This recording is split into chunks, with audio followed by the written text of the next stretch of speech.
إن الحمد لله نحمده ونستعينه ونستغفره ونعوذ بالله من شرور أنفسنا ومن سيئات أعمالنا.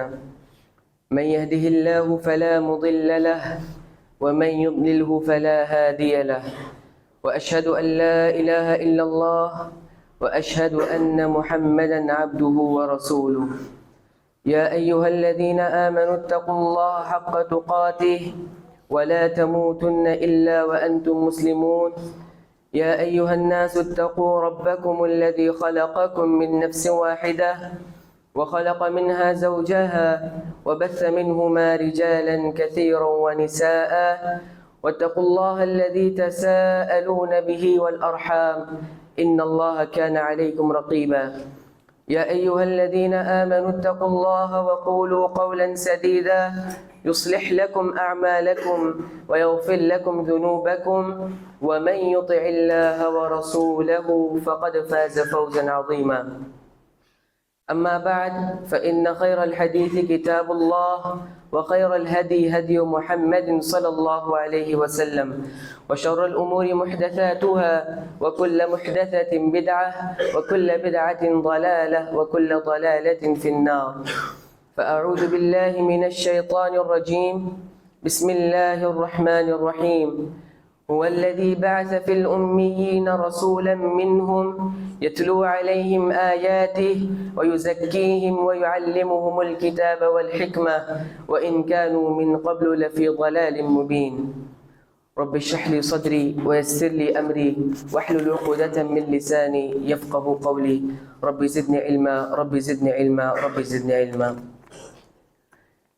تمام قسم کے تعریفات، توصیفات، حمد و ثنا، بڑائی و کبریائی اس اللہ وحدہ لا شریک کے لیے لائق و زیبا ہے، جس نے ہمیں پیدا کیا اور ہم پر بے شمار احسانات کیے۔ بعدہ درود و سلام ہو تمام انبیاء علیہم السلام پر، خصوصاً نبی و آخر الزمان تاجدار مدینہ رحمت للعالمین جناب محمد رسول اللہ صلی اللہ علیہ وسلم پر۔ اللہ رب العالمین کا بے انتہا شکر احسان ہے کہ اس نے ہمیں اپنی زندگی میں ایک اور مرتبہ جمعے کی یہ مبارک ساعتیں نصیب فرمائی ہیں۔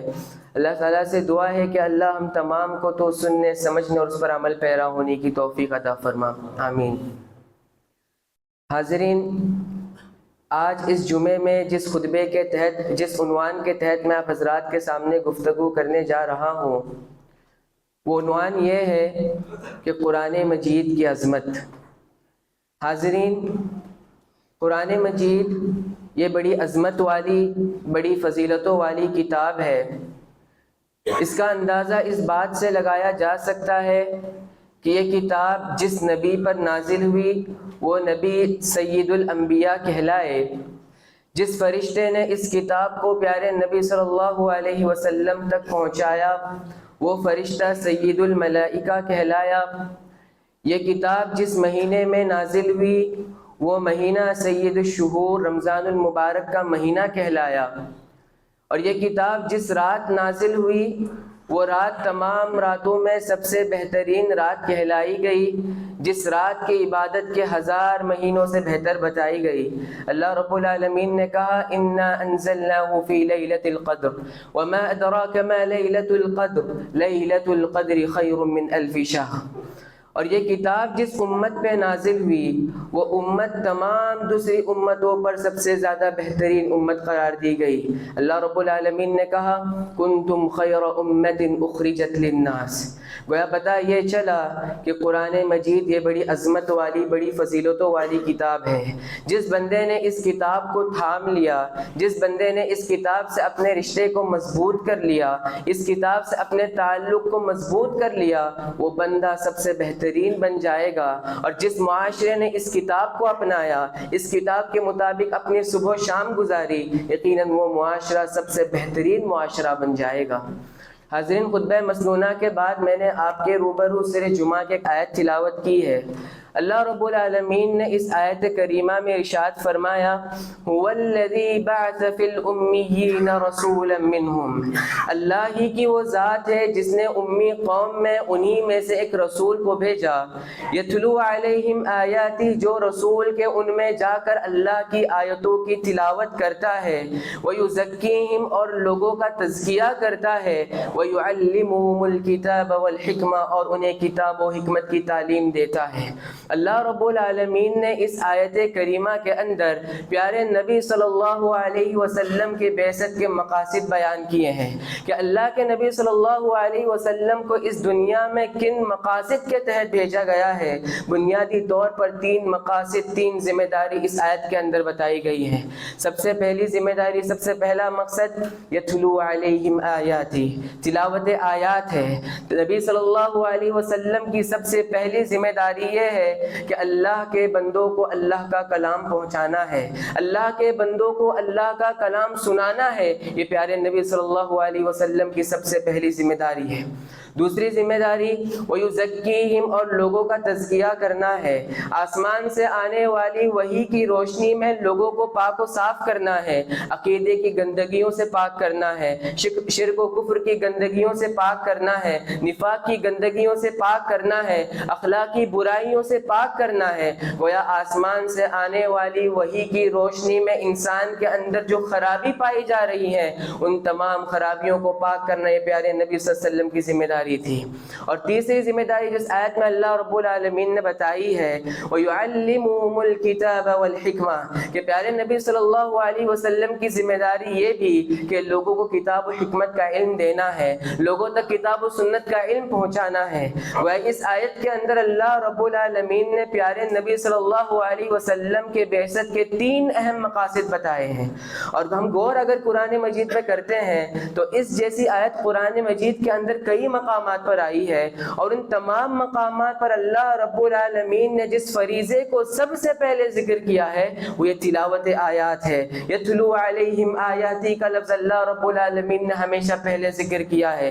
اللہ رب العالمین نے پیارے نبی صلی اللہ علیہ وسلم کو اس دنیا میں جو بھیجا تو اس میں سب سے پہلی ذمہ داری یا سب سے پہلا مقصد جو تھا وہ اللہ کی آیتوں کو اللہ کے بندوں تک پہنچانا تھا۔ چنانچہ دیکھیے ابراہیم علیہ السلام نے بھی پیارے نبی صلی اللہ علیہ وسلم کی ولادت سے 2500 سال قبل اللہ کے نبی کے حق میں دعا فرمائی تھی۔ اس دعا کے اندر بھی اسی پہلو کو سب سے مقدم رکھا گیا تھا۔ ابراہیم علیہ السلام نے اللہ رب العالمین کے پاس ایک ایسا نبی، ایسا رسول مانگا جو رسول کے اپنی قوم میں اللہ کی آیتوں کی تلاوت کرتا ہو۔ اللہ رب العالمین نے ابراہیم علیہ السلام اور ان کے بیٹے اسماعیل علیہ السلام کی اس دعا کو قرآن مجید میں نقل کیا جس دعا کو انہوں نے اللہ کے نبی صلی اللہ علیہ وسلم کی ولادت سے 2500 قبل مانگا تھا۔ اللہ نے فرمایا ربنا وبعث فیہم رسولا منہم۔ ابراہیم علیہ السلام اور اسماعیل علیہ السلام دعا کرتے ہیں یا اللہ یہ شہر مکہ جس شہر میں تو نے خانہ کعبے کی تعمیر کی ہمیں تو نے توفیق دی ہے، یا اللہ اس آبادی میں تو ایک ایسے رسول کو بھیجنا یتلو علیہم آیاتک، جو رسول کے تیری آیتوں کو ان قوم میں تلاوت کر کے سنائے گا، وَيُعَلِّمُهُمُ الْكِتَابَ وَالْحِكْمَةَ، اور ان لوگوں کو کتاب و حکمت کی باتیں سکھائے گا، وَيُزَكِّيهِمْ، اور لوگوں کا تزکیہ کرے گا۔ گویا پتہ یہ چلا کہ ابراہیم علیہ السلام نے بھی پیارے نبی کے حق میں جو دعا فرمائی تھی اس دعا میں بھی سب سے اولین چیز، سب سے پہلی چیز جس کو مانگا وہ یتلو علیہم آیاتی، تلاوت آیات کی بات کی گئی۔ بألفاظ دیگر اگر ہم کہیں تو اللہ کے نبی صلی اللہ علیہ وسلم کے بعثت کا ایک بہت بڑا مقصد قرآن مجید کی تبلیغ تھا، قرآن مجید کی تلاوت تھا، قرآن مجید کے تفہیم کو عام کرنا تھا، قرآن مجید کی نشر و اشاعت کرنا تھا۔ اور اس سے بات یہ بھی معلوم ہوتی ہے کہ ہدایت، اگر ہم کوئی ہدایت کا سفر جو شروع ہوتا ہے وہ یہی قرآن مجید سے شروع ہوتا ہے۔ ہدایت کا سفر جو شروع ہوتا ہے قرآن کریم سے شروع ہوتا ہے۔ چنانچہ قرآن مجید کو کھول کر دیکھیے، سورہ فاتحہ کے بعد جو اگلا صفحہ آتا ہے اس صفحے کی پہلی سطر کو پڑھ کے دیکھیے، ذَلِكَ الْكِتَابُ لَا رَيْبَ فِيهِ هُدًى لِّلْمُتَّقِينَ، کہ یہ ایک ایسی کتاب کتاب ہے جس میں شک و شبے کی کوئی گنجائش نہیں ہے. ہدی للمتقین، یہ متقیوں کے لیے ہدایت کا سرچشمہ ہے. جس کتاب کو میں اور آپ کھول کر بار بار پڑھتے رہتے ہیں وہ کتاب خود اپنا تعارف اس انداز میں کراتی ہے کہ یہ کتاب ہدایت ہے. اور یہ بات یاد رکھے، قرآن مجید کے نازل ہو جانے کے بعد، قرآن مجید کے اس دنیا میں آ جانے کے بعد ہدایت محصور ہو چکی ہے اس کتاب میں، رہبری محصور ہو چکی ہے اس کتاب میں، سچائی محصور ہو چکی ہے اس کتاب میں، حق بات محصور ہو چکی ہے اس کتاب میں. کوئی بندہ ہدایت اگر چاہتا ہے، قرآن مجید کے علاوہ کوئی اور راستہ نہیں ہے. اسے قرآن مجید کو دیکھنا ہوگا، قرآن مجید کو اپنانا ہوگا، جب جا کے وہ بندہ ہدایت کے راہ پہ نکل سکتا ہے. اگر کوئی بندہ قرآن مجید کو فراموش کر دے، قرآن مجید کو پس پوچھ ڈال دے، قرآن مجید سے بے نیاز ہو جائے، یاد رکھنا وہ بندہ کبھی کامیاب نہیں ہوگا، وہ بندہ کبھی ہدایت کی راہ پہ نہیں آ سکتا. حاضرین، مفکرین کے افکار و نظریات تو دور کی بات، دانشوروں کے نظریات تو دور کی بات، فلسفیوں کے فلسفے تو دور کی بات، قرآن مجید کے نازل ہو جانے کے بعد پچھلی آسمانی کتابوں کو بھی ہدایت کے نقطہ نظر سے نہیں پڑھا جا سکتا.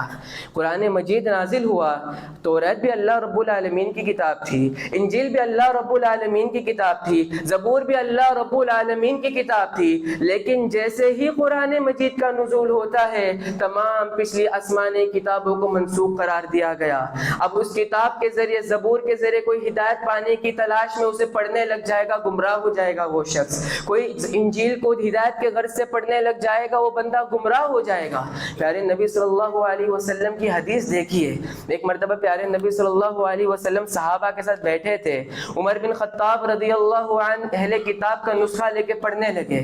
اللہ کے نبی جیسے دیکھتے ہیں اللہ کے نبی غصے سے سرخ ہو جاتے ہیں. عمر بن خطاب رضی اللہ عنہ کو سرزنش کرتے ہیں، ان کو ڈانٹتے ہیں اور کہتے ہیں عمر بن خطاب رضی اللہ عنہ کو کہ اہل کتاب کی جو کتابیں ہمارے سامنے ہیں ان کے علماء نے اس کے اندر تحریف کر دی ہے، اپنی طرف سے من گھڑت باتیں اس میں اس کا اضافہ کر دیا ہے. چنانچہ کوئی بندہ ان کتابوں کو پڑھے گا، اس میں سچ باتیں بھی ہیں، جھوٹی باتیں بھی ہیں، وہ بندہ گمراہ ہو جائے گا. اللہ کے نبی صلی اللہ علیہ وسلم نے آگے کیا فرمایا کہ یہ کتابیں تو دور کی بات، اگر میرے رہتے ہوئے موسیٰ علیہ السلام بھی آ جائے اور تم موسیٰ علیہ السلام کی اتباع کرنے لگ جاؤ، لغلل تم گمراہ ہو جاؤ گے. گویا پتہ یہ چلا کہ قرآن مجید کے نازل ہو جانے کے بعد ہدایت محصور ہو چکی ہے اس کتاب میں. گویا اللہ رب العالمین نے ہدایت کا آخری صحیفہ جو نازل کیا وہ قرآن مجید ہے. لہٰذا مجھے اور آپ کو چاہیے کہ میں اور آپ قرآن مجید سے اپنے تعلق کو مضبوط کریں. حاضرین، قرآن مجید یہ نسخہ شفا ہے، یہ صحیفہ شفا ہے. بیمار دلوں کا علاج یہ کتاب ہے، بیمار جسموں کا علاج یہ کتاب ہے، بیمار آبادیوں کا علاج یہ کتاب ہے. اس دنیا میں انسان جہاں کہیں بھی رہتا ہے، انسان کی زندگی میں جو الجھنیں موجود ہیں، جو پریشانیاں موجود ہیں، ان تمام چیزوں کا اس قرآن مجید کے اندر موجود ہے. اللہ رب العالمین نے فرمایا وَنُنَزِّلُ مِنَ الْقُرْآنِ مَا هُوَ شِفَاءٌ وَرَحْمَةٌ لِّلْمُؤْمِنِينَ. ہم نے جو قرآن نازل کیا ہے اس میں ایسی ایسی آیتیں ہم نازل کرتے ہیں جس کے اندر شفا ہے اور رحمت ہے اہل ایمان کے لیے. ہمارے جسموں کا علاج اس کتاب کے اندر ہے، ہمارے روحوں کا علاج اس کتاب کے اندر ہے، ہمارے ظاہر کا علاج اس کتاب کے اندر ہے، ہمارے باطن کا علاج اس کتاب کے اندر ہے. ضرورت اس بات کی ہے کہ ہم اس کتاب سے اپنے تعلق کو مضبوط کریں. اگر میں اور آپ اپنے تعلق کو اس کتاب کے ساتھ مضبوط کر لیں گے، یاد رکھنا ہمارے پورے دلی امراض ختم ہو جائیں گے، ہم ہدایت پہ آ جائیں گے اور ہم کامیاب ہو جائیں گے. حاضرین، قرآن مجید ایک ایسی کتاب ہے جس کتاب کی تلاوت پہ بھی بڑا اجر و ثواب رکھا گیا ہے. دوسری کوئی کتاب اگر ہم پڑھتے ہیں اس میں اجر و ثواب نہیں ہے، لیکن اللہ رب العالمین نے قرآن مجید کی تلاوت پر، اس کے ایک ایک حرف پر ہمیں اجر و ثواب کا وعدہ کر رکھا ہے. پیارے نبی صلی اللہ علیہ وسلم کی حدیث ہے، ترمذی کی روایت ہے، اللہ کے نبی صلی اللہ علیہ وسلم فرماتے ہیں من قرأ حرفا من کتاب اللہ فلہ بہ حسنۃ والحسنۃ بعشر امثالها. جو کوئی بندہ قرآن مجید کا ایک حرف پڑھتا ہے، اس حرف پڑھنے کے بدولت اسے نیکی ملتی ہے اور یہ نیکی 10 گنا ہو جاتی ہے. گویا قرآن مجید کا کوئی بندہ ایک حرف پڑھ لے، اس حرف کے پڑھنے پر اسے 10 نیکیاں ملتی ہیں. آگے اللہ کے نبی صلی اللہ علیہ وسلم کیا فرماتے ہیں لا اقول الف لام میم حرف، میں یہ نہیں کہتا الف لام میم ایک حرف ہے، یہ تینوں ملا کے ایک حرف نہیں ہے، ولکن الف حرف ولام حرف ومیم حرف. اللہ کے نبی فرماتے بلکہ الف ایک حرف ہے، لام ایک حرف ہے، میم ایک حرف ہے. گویا کوئی بندہ الف لام میم کی تلاوت کر لے گیا اس نے 30 نیکیوں کو پا لیا. ذرا سوچ کر دیکھیں اللہ رب العالمین نے اس کتاب کی تلاوت پر کتنا اجر و ثواب رکھا ہے. ہم الف لام میم پڑھ لیں گے ہمیں 30 نیکیاں مل جائیں گی. ہم سورہ فاتحہ کی تلاوت کرتے ہیں، کتنے حروف اس سورت کے اندر ہے، ہم اتنی نیکیاں ملنے والی ہیں، لیکن ہم نے اپنے تعلق کو اس کتاب سے کمزور کر دیا. ہم قرآن مجید پڑھنا نہیں جانتے، لیکن یاد رکھنا جو قرآن مجید صحیح سے پڑھ نہیں پاتا، مشقتوں کے ساتھ قرآن مجید کو پڑھتا ہے، اٹک اٹک کے قرآن مجید کو پڑھتا ہے، ایسے بندے کے سلسلے میں بھی اللہ رب العالمین نے اجر و ثواب کا وعدہ رکھا ہے. متفق علیہ روایت ہے، اللہ کے نبی صلی اللہ علیہ وسلم فرماتے ہیں والذی یقرأ القرآن وهو ماہر به مع السفرة البررہ. جو بندہ قرآن کو روانگی کے ساتھ مہارت کے ساتھ پڑھتا ہے اس کے لیے بڑی فضیلت ہے. والذی یقرأ القرآن ويتتيع به وهو شاق علیہ فله اجران. اور جو بندہ قرآن کو مشقتوں کے ساتھ پڑھتا ہے، اٹک اٹک کے قرآن کو پڑھتا ہے، پڑھنے کی تکلیف ہوتی ہے پھر بھی قرآن کی تلاوت کرتا رہتا ہے، فلہ اجران. اللہ کے نبی صلی اللہ علیہ وسلم فرماتے ہیں ایسے بندے کو ڈبل اجر دیا جاتا ہے. ذرا سوچ کر دیکھیں قرآن مجید کی تلاوت پر اللہ رب العالمین نے ہمارے لیے کتنا اجر رکھا ہے. سورہ فاطر میں اللہ رب العالمین نے کہا ان الذین یتلون کتاب اللہ واقاموا الصلاة وانفقوا مما رزقناهم سرا وعلانیہ. جو بندہ اللہ کی کتاب قرآن مجید کی تلاوت کرتا ہے، جو بندہ نماز قائم کرتا ہے، جو اللہ کے راہ میں خرچ کرتا ہے، چھپے طور پہ ہو یا اعلانیہ طور پر، کیا کیا فوائد ہے اس کے لیے. سب سے پہلا فائدہ اللہ فرماتا ہے یرجون تجارتا لن تبور. ایک ایسی تجارت کی وہ بندہ امید کرتا ہے جس تجارت میں کبھی گھاٹا ہونے والا نہیں ہے. جو بندہ قرآن کی تلاوت کرتے رہتا ہے اس کے لیے اللہ رب العزت نے یہ وعدہ کیا ہے کہ وہ ایسی تجارت کر رہا ہے جس تجارت میں کبھی نقصان ہونے والا نہیں. آج ہم تجارت کرتے ہیں، لاکھوں روپے ہم تجارت میں لگاتے ہیں، لیکن یہ خدشہ ضرور ہوتا ہے کہیں ہماری تجارت میں نقصان نہ ہو جائے. لیکن اللہ رب العالمین تلاوت کلام پاک کو ایسی تجارت کہتا ہے کہ جس تجارت میں کبھی نقصان ہونے والا نہیں ہے. آگے اللہ فرماتا ہے لیوفیہم اجورہم. تم نے تجارت بھی کر لی اور تمہیں اللہ رب العالمین قرآن کی تلاوت کے بدلے پورا پورا اجر دے گا. لیوفیہم اجورہم. اور اتنا ہی نہیں، تیسرا فائدہ ویزیدہم من فضلہ. اللہ رب العالمین اپنے جانب سے اور اضافی اجر عطا کرے گا. اور آگے اللہ نے کہا انہ غفور شکور. اللہ رب العالمین معاف کرنے والا بھی ہے. وہ بندہ جو قرآن کی تلاوت کرتا ہے ایسے بندے کے اللہ پورا پورا اجر لکھتا ہے، اپنے جانب سے اضافی اجر دیتا ہے، اور اس بندے کے گناہوں کے بھی اللہ رب العزت معاف کر دیتا ہے. لہٰذا مجھے اور آپ کو چاہیے کہ میں اور آپ قرآن کی تلاوت کریں، قرآن کو سیکھیں، گھر میں لوگوں کو قرآن سکھائیں، کیونکہ جب یہ قرآن کو تعلیم و تعلم کے غرض سے پڑھا جائے تو اس کی فضیلت اور بڑھ جاتی ہے. پیارے نبی صلی اللہ علیہ وسلم نے فرمایا وَمَا اجْتَمَعَ قَوْمٌ فِي بَيْتٍ مِّن بُيُوتِ اللَّهِ. اللہ کے گھر میں جب ایک قوم، ایک جماعت جمع ہوتی ہے، یتلون کتاب اللہ، اللہ کی کتاب قرآن مجید کی تلاوت کرتی ہے، وَيَتَدَارَسُونَهُ بَيْنَهُمْ، اور آپس میں ایک دوسرے کو قرآن کا درس و تدریس کرتی ہے، سیکھتی سکھاتی ہے. اللہ کے نبی صلی اللہ علیہ وسلم نے ایسے لوگوں کے بارے میں کیا کیا فضیلتیں بتائی. الا نزلت علیہم السکینہ. ایسی لوگوں کی جماعت پر اللہ رب العالمین سکینت نازل کر دیتا ہے. وغشیت علیہم الرحمہ. اللہ کی رحمت ایسی مجلس کو ڈھانپ لیتی ہے. وحفتہم الملائکہ. فرشتے بھی انہیں ڈھانپ لیتے ہیں. وذکرہم اللہ فی من عندہ. اللہ رب العالمین ایسی جماعت کا تذکرہ فرشتوں کے پاس کرتا ہے. یہ کتنی فضیلت ہے قرآن مجید کی تلاوت کرنے پہ. مجھے اور آپ کو چاہیے کہ میں اور آپ قرآن مجید کی تلاوت کریں. بڑے افسوس سے کہنا پڑتا ہے میں اور آپ نے قرآن مجید کو رمضان کی حد تک محدود کر دیا ہے.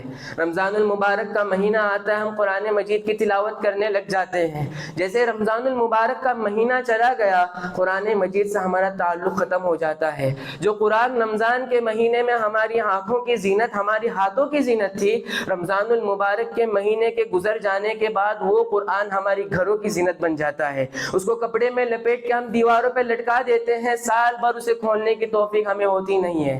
اسی لیے ہماری زندگی میں سکون نہیں ہے, اسی لیے ہماری زندگی میں اطمینان نہیں ہے, اسی لیے ہماری زندگی میں پریشانیاں ہیں, مشکلات ہیں. اللہ رب العالمین نے کہا وَمَنْ أَعْرَضَ عَنْ ذِكْرِي فَإِنَّ لَهُ مَعِيشَةً ضَنْكًا, میرے ذکر سے جو اعراض کرتا ہے, میرے قرآن کی جو تلاوت نہیں کرتا ہے, اس کی زندگی میں پریشانیاں ہوں گی, اس کی زندگی میں راحت نہیں ہوگا, اس کی زندگی میں ڈپریشن ہوگا. اگر کوئی بندہ اپنی زندگی میں سکون چاہتا ہے, کوئی بندہ اپنی زندگی میں راحت چاہتا ہے, اللہ رب العالمین نے اس کا نسخہ بھی بتا دیا. کہا الا بذکر اللہ تطمئن القلوب, یاد رکھو کہ اللہ کے ذکر سے, قرآن مجید کی تلاوت سے تمہارے دلوں کو سکون ملنے والا ہے, تمہاری زندگی میں چین و سکون آنے والا ہے. لہٰذا مجھے اور آپ کو چاہیے کہ جس طرح رمضان المبارک کے مہینے میں ہمارا قرآن سے تعلق ہوتا ہے, ہمیں چاہیے کہ سال بھر اس طرح تعلق قرآن کے ساتھ ہم رکھیں, تبھی جا کے میں اور آپ کامیاب ہونے والے ہیں.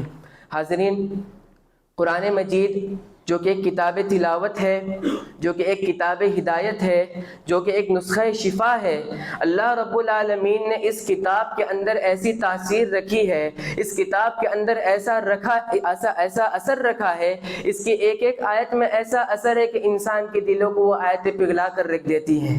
ایسے کتنے واقعات ہیں. اللہ کے نبی صلی اللہ علیہ وسلم کے دور کا ایک واقعہ دیکھیے. اللہ کے نبی صلی اللہ علیہ وسلم صحابہ کے ساتھ ایک جنگ میں جا رہے تھے, رات ہو جاتی, ہوائیں بڑی تیز تھی, اللہ کے نبی سب کو ٹھہرنے کا حکم دیتے ہیں. اب رات کا معاملہ ہے, اللہ کے نبی صحابہ سے کہتے ہیں کہ کوئی 2 صحابی ذمہ داری ہے جو رات میں نگرانی کریں گے. تو 2 صحابی رسول عمار بن یاسر رضی اللہ عنہ اور عباد بن بشر رضی اللہ عنہ ذمہ داری لیتے ہیں.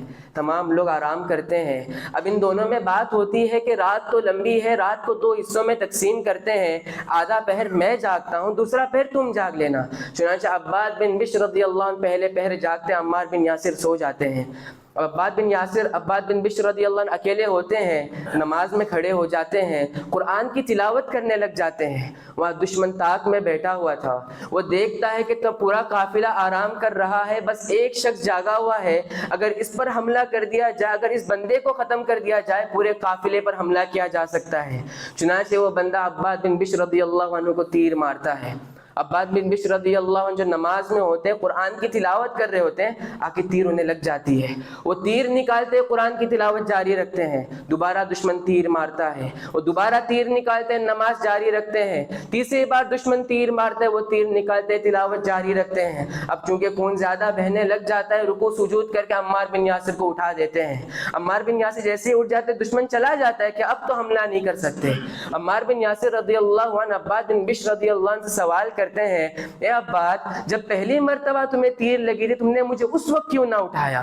عباد بن بشر رضی اللہ عنہ فرماتے ہیں, اے عمار, میں ایک ایسی سورت کی تلاوت کر رہا تھا, میں سورۃ الکہف کی تلاوت کر رہا تھا, جس سورت کی تلاوت کو آدھے میں ترک کرنا مجھے گوارا نہ تھا. اگر اللہ کے نبی صلی اللہ علیہ وسلم مجھے نگرانی کی ذمہ داری نہ دیتے تو میں اپنی جان چلے جانے تک اس سورت کی تلاوت کرتے رہتا. یہ کیسا اثر قرآن مجید کا صحابہ لیا کرتے تھے. صحابہ تو صحابہ, غیر مسلمین بھی قرآن کا اثر قبول کرتے تھے. جبیر بن مطعم رضی اللہ عنہ اسلام لانے سے پہلے کا واقعہ سناتے ہیں. کہتے ہیں کہ ایک مرتبہ اللہ کے نبی صلی اللہ علیہ وسلم مغرب کی نماز پڑھا رہے تھے, سورہ طور پڑھا رہے تھے. اب وہ چونکہ غیر مسلم تھے, وہ دور سے اللہ کے نبی کی آواز سن رہے تھے, اور سورہ طور کا دوسرا رکوع جو ہے, اس سورت کے اندر اللہ رب العالمین نے مشرکین سے, کافرین سے, جو اللہ رب العالمین کو چھوڑ کر دوسروں کو کارساز بنائے بیٹھے ہیں, بڑے چبھنے والے اللہ رب العالمین نے انہیں سوالات کیے ہیں. چنانچہ جبیر بن مطعم رضی اللہ عنہ فرماتے ہیں, اللہ کے نبی صلی اللہ علیہ وسلم جب اس آیت پہ پہنچے, ام خلقوا من غیر شیء ام هم الخالقون, اللہ رب العالمین مشرکین سے خطاب کرتا ہے, کہتا ہے کہ تم اللہ کو چھوڑ کر دوسروں کو معبود بنائے بیٹھے ہو, ذرا بتاؤ کہ کیا تم بغیر خالق کے پیدا ہوئے ہو یا تم خود اپنے آپ کو پیدا کرنے والے ہو؟ جبیر بن مطعم رضی اللہ عنہ فرماتے ہیں, جیسے اس آیت کا ٹکڑا میں نے سنا, کان قلبی یطیر, مجھے ایسا لگنے لگا میرا دل جگہ سے ہٹ چکا ہے, میرا دل جگہ سے نکل چکا ہے, ایسا میں نے محسوس کیا. یہ قرآن کا جھنجھوڑ دینے والا اسلوب تھا. اللہ اکبر. ایسے کتنے واقعات ہیں. ایک مرتبہ اللہ کے نبی صلی اللہ علیہ وسلم سورہ نجم کی تلاوت کر رہے تھے, صحابہ موجود ہیں، مجلس میں کفار موجود ہیں، مشرکین موجود ہیں. اللہ کے نبی صلی اللہ علیہ وسلم سورہ نجم کی تلاوت کرتے جا رہے ہیں، آخری رکوع پڑھ رہے ہیں اور سورت کے اختتام پہ پہنچتے ہیں، آخری آیت تلاوت کرتے ہیں فَاسْجُدُوا لِلَّهِ وَاعْبُدُوا، اللہ ہی کے لیے سجدہ کرو، اللہ ہی کے لیے عبادت کرو. اور یہاں پہ سجدے تلاوت ہے، یہاں پر ہم سجدہ کرتے ہیں. اللہ کے نبی نے جیسی یہ آیت تلاوت کی، اللہ کے نبی سجدے میں چلے گئے. اللہ کے نبی کو دیکھ کر صحابہ سجدے میں چلے گئے، وہ کفار و مشرکین میں سجدہ ریز ہو گئے، بے اختیار ہو کے سجدہ ریز ہو گئے. یہ قرآن کی تاثیر تھی، قرآن کا اسلوب تھا. سورہ نجم کی آخری آیت دیکھیے، ازفت الازفہ لیس لها من دون اللہ کاشفہ افمن هذا الحدیث تعجبون وتضحکون ولا تبکون وانتم سامدون فاسجدوا للہ واعبدون. ازفت الازفہ، قریب آنے والی قیامت قریب آ چکی ہے. لیس لها من دون اللہ کاشفہ، اللہ رب العالمین کے علاوہ اس کے حتمی وقت کو کوئی ظاہر کرنے والا نہیں ہے. افمن هذا الحدیث تعجبون، کیا اب بھی تم قرآن کے بارے میں تعجب میں پڑے ہوئے ہو؟ افمن هذا الحدیث تعجبون وتضحکون ولا تبکون، تمہیں تو رونا چاہیے، تم ہنستے چلے جا رہے ہو. وانتم سامدون، تم کس کھیل کود کی زندگی گزار رہے ہو. فاسجدوا للہ واعبدوا، اللہ کے لیے سجدہ کرو، اللہ کی عبادت کرو. یہ ماحول ایسا تھا، قرآن کا اسلوب ایسا تھا. اس مجلس میں موجود صحابہ کے ساتھ ساتھ کفار و مشرکین میں سجدہ ریز ہو گئے. یہ بے اختیار ہو کے قرآن کا اثر قبول کر کے سجدے میں چلے گئے. ایسے کتنے واقعات ہیں. قرآن مجید کو سمجھنے کی ضرورت ہے. قرآن مجید کو جو بندہ سمجھتا ہے، اس کا فہم ادراک اسے آ جاتا ہے، وہ بندہ قرآن کا اثر قبول کرتا ہے. ہم سوچتے ہوں گے تو پہلے کے واقعات ہیں، نبی کے دور کے لوگ ہیں، عرب لوگ ہیں، عربی جانتے ہیں، وہ لوگ قرآن کا اثر قبول کرتے ہیں. آج کے دور میں کوئی نہیں کرے گا. ایسے کتنے واقعات ہیں آج کے دور میں بھی. اجمی لوگ جو قرآن کی ایک آیت سن کے متاثر ہو کے اسلام لانے پہ مجبور ہو جاتے ہیں. ماضی قریب کا ایک واقعہ دیکھیے، دکتور ضیاء الرحمن آدمی رحمہ اللہ، جو بہت بڑے عالم دین بنے، حدیث کی بہت ساری خدمت پیش کی، یو پی کے غیر مسلم گھرانے میں پیدا ہوتے ہیں. ایک مرتبہ کا واقعہ ہے، ان کے ایک مسلم دوست ان کو نماز کے لیے زبردستی مسجد لے جاتے ہیں. وہ مسجد کے کونے میں بیٹھ جاتے ہیں، نماز ہوتی ہے، امام صاحب قرآن کے ایک آیت کی تفسیر کرتے ہیں.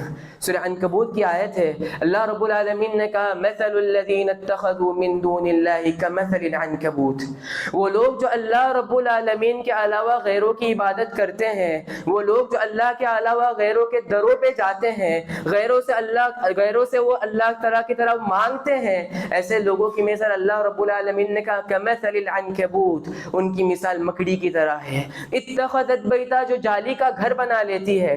وَإِنَّ أَوْهَنَ الْبُيُوتِ لَبَيْتُ الْعَنْكَبُوتِ، اور سب سے ہلکا، سب سے کمزور اگر گھر ہوتا ہے تو مکڑی کا گھر ہوتا ہے. اس آیت پہ غور کر کے دیکھیے، اللہ رب العالمین نے شرک کو مکڑی کے جالے سے تشبیہ دی ہے.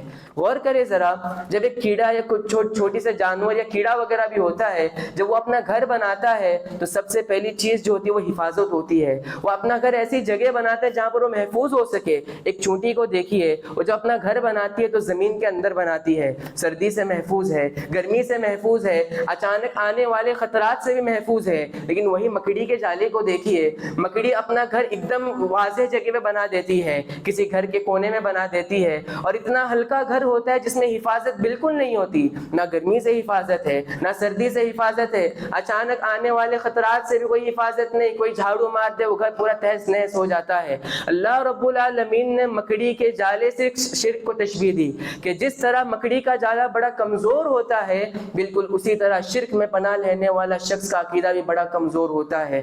اور جس طرح مکڑی کے جالے میں کوئی کیڑا پھنس جائے، اپنے کو بچانے کی کوشش میں الٹ پلٹ ہوتا ہے اور پھنستا چلا جاتا ہے، شرک کا دلدل بھی کچھ اس طرح ہے. جو بندہ شرک کے دلدل میں چلا جائے، ہاتھ پیر مارتا ہے، وہ بندہ اور ڈوبتا چلے جاتا ہے. وہ غیر مسلم شخص جو مسجد کے کونے میں بیٹھا تھا، وہ یہ سوچنے پہ مجبور ہو گیا شاید امام صاحب میرے زندگی کا حال بتا رہے ہیں، میرے عقیدے کی بات کر رہے ہیں. وہیں سے وہ اسلام کی تفتیش شروع کرتے ہیں، اسلام کی تحقیق کرنے لگ جاتے ہیں. بعد میں جا کے وہ اسلام قبول کرتے اور عالم اسلام کے بڑے عالم دین بن جاتے ہیں. یہ قرآن کی ایک آیت کا نتیجہ تھا. ضرورت اس بات کی ہے کہ میں اور آپ قرآن کو سمجھیں۔ آج ہم قرآن کو کبھی تلاوت تو کر بھی لیتے ہیں، لیکن کبھی ہم نے قرآن کو سمجھنے کی کوشش نہ کی۔ قرآن سمجھنے کی اگر بات آ جائے تو ہم تمام جو ہے وہ مجرمین کے صفوں میں آ جائیں گے۔ ہم نے کبھی قرآن کو سمجھنے کی کوشش بھی نہیں کی، بلکہ بعض لوگ تو قرآن سمجھنے کو ہم یہ کہتے ہیں کہ قرآن سمجھنا عوام کے بس کی بات نہیں ہے۔ میرے بھائیوں، بات ایسی نہیں ہے۔ قرآن کو سمجھنا یہ قرآن کا حق ہے۔ اللہ رب العالمین نے کہا افلا يتدبرون القرآن ام علی قلوب اقفالها، کیا لوگوں کے دلوں پر مہر لگ گئے کہ وہ قرآن کو سمجھنے کے لیے قاصر ہیں؟ کیوں قرآن پہ غور و فکر نہیں کرتے ہیں؟ شاید ان کے دل پہ مہر لگ چکے ہیں، شاید ان کے دل پہ اللہ نے قفل لگا دیا ہے جس کی سبب وہ قرآن کو سمجھ نہیں پا رہے ہیں۔ ضرورت اس بات کی ہے کہ میں اور آپ قرآن کو سمجھنے لگ جائیں۔ ضرورت اس بات کی ہے قرآن کے معنی مفہوم کو ہم سمجھنے لگ جائیں۔ یاد رکھنا، جو بندہ قرآن مجید کو معنی مفہوم سے پڑھنا جان جائے گا، قرآن مجید کے معنی مفہوم کو سمجھنے لگ جائے گا، اس کی زندگی بدل جائے گی، اس کے لیل و نہار بدل جائیں گے، نماز کے اندر خشوع و خضوع کا بدل جائے گا۔ قرآن مجید کی وہ آیت، وہ سورت جو روزانہ ہم پڑھتے ہیں، سورہ فاتحہ کو اگر کوئی بندہ اس کے معنی مفہوم سے پڑھ لے، وہ بندہ کبھی شرک کی طرف نہیں جائے گا۔ سورہ اخلاص جو کہ بڑی چھوٹی سورت ہے، قل هو اللہ احد اللہ الصمد لم یلد ولم یولد ولم یکن لہ کفوا احد، اس سورت کو اگر کوئی بندہ معنی مفہوم کے ساتھ پڑھ لے، کبھی بندہ شرک کی طرف نہیں جانے والا ہے۔ ضرورت اس بات کی ہے کہ ہم قرآن مجید کو سمجھنے کی کوشش کریں۔ ہمارے گھر کے بچوں کو جب ہم قرآن کی آیتیں یاد کرواتے ہیں، ان آیتوں کا ترجمہ بھی یاد کروا دیں، اس آیت کا معنی مفہوم بتا دیں۔ یاد رکھنا، وہ بچے بھی کبھی شرک کی طرف نہیں جائیں گے۔ ضرورت اس بات کی ہے کہ میں اور آپ قرآن مجید کو سمجھنے میں آگے بڑھیں، قرآن مجید کو سمجھنے کی کوشش کریں۔ اب رمضان المبارک کا مہینہ چند دن ہم سے دور ہے۔ جب رمضان میں ہم قرآن کو کثرت سے تلاوت کرتے ہیں، ایک ایک پارہ روزینہ ہم پڑھتے ہیں، کوشش کریں کہ کم سے کم ایک صفحہ ہم قرآن مجید کا معنی مفہوم کے ساتھ پڑھنے کی کوشش کریں۔ دیکھنا ہماری زندگی کیسے بدل جاتی ہے، اللہ اور اس کے رسول کی اطاعت میں ہماری زندگی گزرنے لگ جائے گی اگر ہم قرآن مجید کو معنی مفہوم کے ساتھ پڑھنے لگ جائیں گے۔ اور یاد رکھنا، جس بندے نے اس کتاب کو تھام لیا، اس کتاب کے معنی مفہوم کو سمجھ گیا، اس کتاب کے مطابق زندگی گزار لی، اللہ رب العالمین نے کہا ایسے لوگوں کو ہم بلندی پہ لے جاتے ہیں۔ اللہ کے نبی صلی اللہ علیہ وسلم نے کہا ان اللہ یرفع بہذا الکتاب اقواما، اللہ رب العالمین اس کتاب کی بدولت قوموں کو عروج پر لے آتا ہے، بلندی پر لے آتا ہے، وَيَضَعُ بِآخَرِينَ، اور جو چھوڑ دیتا ہے اس کو اللہ رب العالمین پستی میں لے جاتا ہے۔ لہٰذا ضرورت اس بات کی ہے کہ میں اور آپ قرآن مجید کو سمجھیں، قرآن مجید کی تلاوت کریں، قرآن مجید کے معنی و مفہوم کو سمجھنے کی کوشش کریں، اس کے مطابق زندگی گزارنے کی کوشش کریں۔ یقیناً اللہ رب العالمین ہمیں اس دنیا میں بھی کامیاب کرے گا اور آخرت میں بھی ہمیں کامیابی ملے گی۔ یہیں پہ میں اپنے باتوں کو ختم کرتا ہوں۔ جو بھی نیک اور درست بات میں نے کی وہ اللہ رب العزت کی جانب سے تھی، سبقت لسان کی وجہ سے مجھ سے جو کچھ بھی غلطی ہوئی میرے شیطان کی جانب سے تھی۔ اللہ رب العالمین سے دعا ہے کہ اللہ ہم تمام کو تو قرآن مجید کی تلاوت کرنے کی توفیق عطا فرما۔ یا اللہ قرآن مجید کے جو حقوق ہیں، یا اللہ ان حقوق کو ادا کرنے کی ہمیں توفیق عطا فرما۔ یا اللہ قرآن مجید کو معنی و مفہوم کے ساتھ پڑھنے کی، سمجھنے کی توفیق اللہ ہمیں عطا فرما۔ یا اللہ رمضان المبارک کا مہینہ قریب ہے، یا اللہ رمضان المبارک کے مہینے سے آنے سے پہلے ہمیں رمضان کی تیاری کرنے کی توفیق عطا فرما۔ یا اللہ جب تک تو ہمیں اس دنیا پہ رکھ، ایمان پہ رکھ، اور ہمارا خاتمہ ہو تو ایمان پر ہو۔ وما علینا الا البلاغ۔